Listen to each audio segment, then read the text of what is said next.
I hate to break it to you, but the thing you rely on the most for learning guitar is actually what's holding you back. You would probably be a better guitarist right now if the internet didn't exist. You'd have a better ear, you'd practice more, your practice time would be more productive, and you'd be more focused on your instrument. Now, I don't expect you to just take my word on this, so we're gonna break down each one of those points in this video, and stick around because at the end, I'm gonna tell you what you can do about it. Because tab sites and instructional videos have become so ubiquitous online, unless you're only interested in playing super obscure music, you probably have the luxury of never having to figure anything out by ear. And by figure out by ear, I mean listen to music and literally figure out how to play it based only on what you hear. Now, some people might think that not having to learn by ear is a good thing because it means you can learn songs faster and therefore learn more songs, getting more techniques and knowledge under your belt in a shorter amount of time. And while those things are kind of true, the upsides to learning music by ear far outweigh any of the supposed benefits of not having to learn by ear. So what are those upsides? Well, first and probably most obvious, it's great for developing your ear. So when musicians talk about having a good ear, what they mean is being able to identify things that you're hearing, whether in a song or just ideas that you hear in your head, and then translate those things to your instrument without too much trouble. Having a good ear allows you to do seemingly miraculous things like hear something in a song and then play that thing on your guitar without hitting any wrong notes, or hear something in your head, like get an idea of something you want to play and be able to play it on your guitar without having to hunt around too much. And just like any other skill, the way you develop your ear is to practice using your ear. And if you're denying yourself the opportunity to do that because you only learn songs by tab or video, you're denying yourself an essential skill that is literally a prerequisite to becoming a good musician. Another benefit is that learning things by ear forces you to get to know your fretboard better. If the only way you ever learn music is by having someone tell you exactly where to put your fingers, it's really just a paint by numbers system, and it's not going to do anything for your understanding of the fretboard. If, on the other hand, you figure stuff out by ear, you have to decide where on the fretboard to play every single note you figure out. And that's, of course, going to help you understand the layout of the fretboard. One slightly more subtle thing that happens when you learn a song by ear is you end up picking up on the nuances of that guitarist's playing. If you're having to listen really closely over and over to a guitar part in order to learn it, you'll eventually start to notice subtle shifts in dynamics or tone or rhythmic feel that are likely going to be lost if you're just going by tab or instructional video. And learning to imitate those nuances is going to make your playing richer and more musical. And finally, I want to debunk those supposed benefits of learning through tab or video that I mentioned earlier. The fact that it takes longer to learn a song by ear is actually, in most cases, a net positive, because you're going to learn the song more thoroughly that way.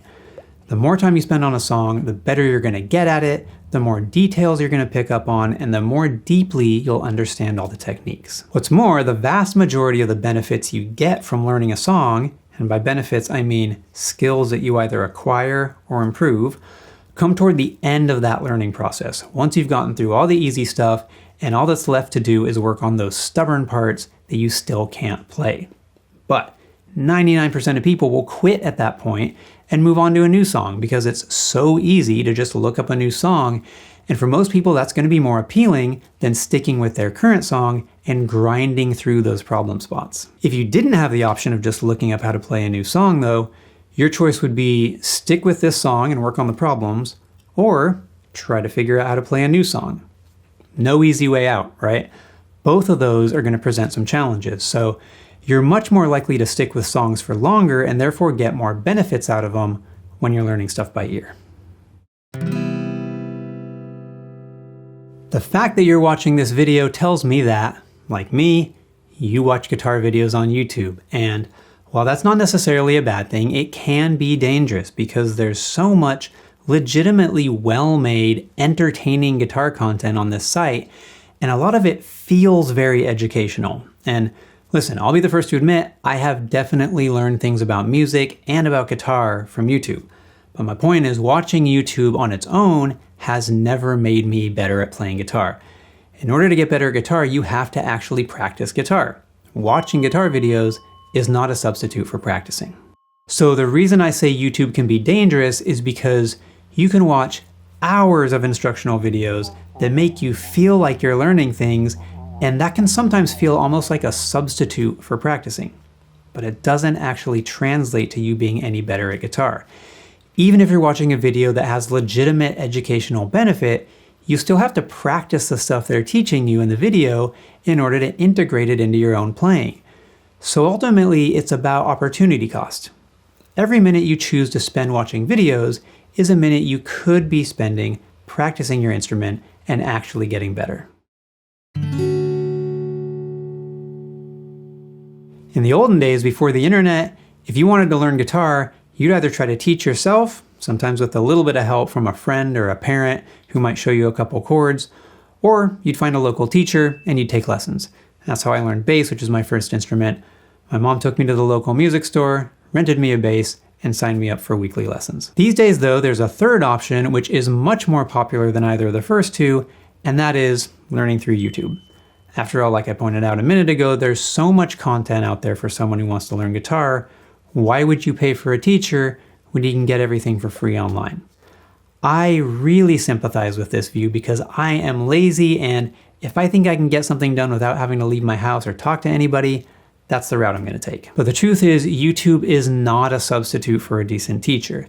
In fact, as a teacher myself, the thing I hear most from new students is, I tried to teach myself through YouTube, but I couldn't make it work. And that's because even though you can get a ton of information from YouTube, if you don't have somebody to ask questions to, and even more importantly, to guide you in what exactly to work on and how to work on it, your practicing will probably be super scattered without any kind of through line or strategy, which means you won't really get anywhere. So with a teacher guiding you, your practice time is going to be much more organized, efficient, and strategic, and will therefore bear much more fruit than it likely will if you're relying on YouTube. Even if you're self-teaching from a book or just figuring stuff out on your own, your practice is still probably going to be more productive than if you're using YouTube, because you won't be fighting shiny object syndrome, jumping from video to video and changing directions every time something new catches your eye. It's no secret that the internet, and specifically social media, has had a profound effect both on our society as a whole and on us as individuals, right?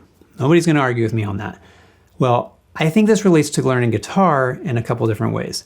First, there's just the basic fact that the internet distracts us from everything, including practicing. When I was a teenager, way back in the 90s, I'd get home from school and the thing I was most excited about doing was playing my bass. And once I started playing, an hour or two could easily go by without me getting distracted because there just weren't all that many things competing for my attention. I mean, unless one of my friends called me on our landline phone or one of my family members needed me for something, it was really easy to go long stretches with no interruptions. These days, if you're anything like me, it's likely hard to go more than a few minutes without getting interrupted. And it probably goes without saying, but that makes it very difficult to get better at your instrument because you need to have stretches of time when you can focus solely on the guitar in order to make any real headway. The second aspect of this is similar, but slightly different, and that is our attention spans are getting shorter. Shorter attention spans. Most people find it harder and harder to maintain focus on a task for long periods of time, even if they're not actively getting interrupted. Just the fact that our brains have been trained to constantly be looking for something more interesting than what we're currently doing, again, makes it hard to have those stretches of time when you're focused solely on your guitar. So not only is the internet feeding you a constant stream of interruptions and distractions when you're trying to practice, your time spent on social media outside of your practice time is making it harder for your brain to maintain a deep level of focus during practice, even if you're not being interrupted. So there's a couple obvious questions that follow from all this, right? The first being, who the hell am I to be delivering this message when I myself am a YouTuber? Aren't I contributing to the very problem I'm complaining about? And my honest answer is yes and no. Am I a content creator on YouTube and therefore inherently part of the problem? Sure. But my mission has always been to offer an alternative to the typical paint by numbers YouTube experience where you just learn a bunch of songs for the sake of learning a bunch of songs, or even worse, you're sold the idea that there's a certain hack that'll magically unlock the fretboard and allow you to play like your favorite guitarist. I'm on here to help people understand how to develop a deeper understanding of their instrument. To that end, my main project online is actually my website, newversemethod.com, not YouTube. YouTube for me is just a way to reach a wider audience and deliver this message that the typical learn guitar on YouTube experience doesn't work. The other question I think comes up is, okay, fine, but what about all the good stuff that the internet provides to aspiring guitarists? And that is a totally valid point. There are some really amazing things online that can be very helpful, especially for someone who isn't interested in or isn't able to take lessons. We have access to so much information. We can listen to interviews with our heroes, we can read articles, we can learn about music history and theory and so on. So yes, there's lots of great stuff about the internet, but I still 100% believe, for all the reasons I laid out in this video, that on balance, the internet makes it harder for most people to learn how to play guitar well.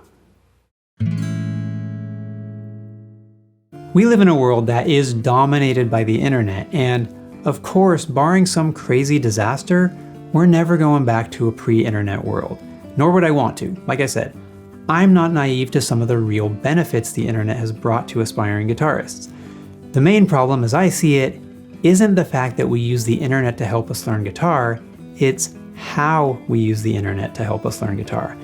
And even little changes in how you do that can make a big difference. If you were to decide right now that for every song you learn online through tab or through a video tutorial, you're gonna figure out one short riff by ear, that would get you started down a road that would eventually lead to you having a way better ear and not needing to lean on tab or tutorials as much. If you were to decide right now that the next song you learn, you're gonna spend at least 20 practice sessions really trying to learn it on a deep level instead of moving on to something else as soon as it gets boring or difficult, that experience would have a far greater impact on your playing than superficially learning 10 different songs in that same span of time. If you were to decide right now that every time you feel like watching a guitar video on YouTube, you're first gonna practice for 5 minutes, that's likely to add up to hours and hours of extra practice time over the next year, which will, of course, result in much faster progress. If you were to decide right now that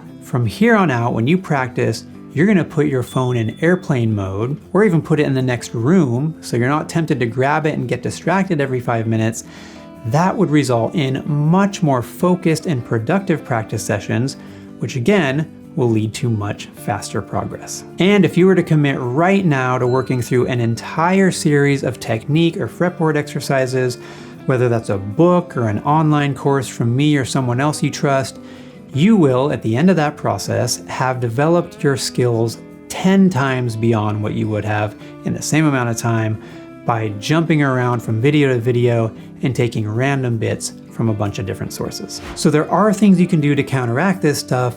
It just takes being a little more deliberate about your approach. But even if you just do one of the things I listed above, you're already in a better spot than you would have been otherwise. And once you start seeing progress, that'll add to your motivation, and you might decide to adopt one more thing, and then one more thing, and before you know it, you're fully in control of your learning process, and you're learning things much more quickly and more deeply than you would have if you'd stuck with YouTube University. Alright guys, if this video resonated with you or made you think in a way you hadn't before, I'd really appreciate it if you gave it a thumbs up and subscribe to the channel. And let me know in the comments if you can think of any other ways the internet inhibits the learning process, or let me know if you completely disagree with my thesis here, which I'm sure some of you will. Either way, I'm in your corner. I wish you the best on your guitar journey, and with that, thanks for watching. I hope you learned something, and I'll see you in the next one.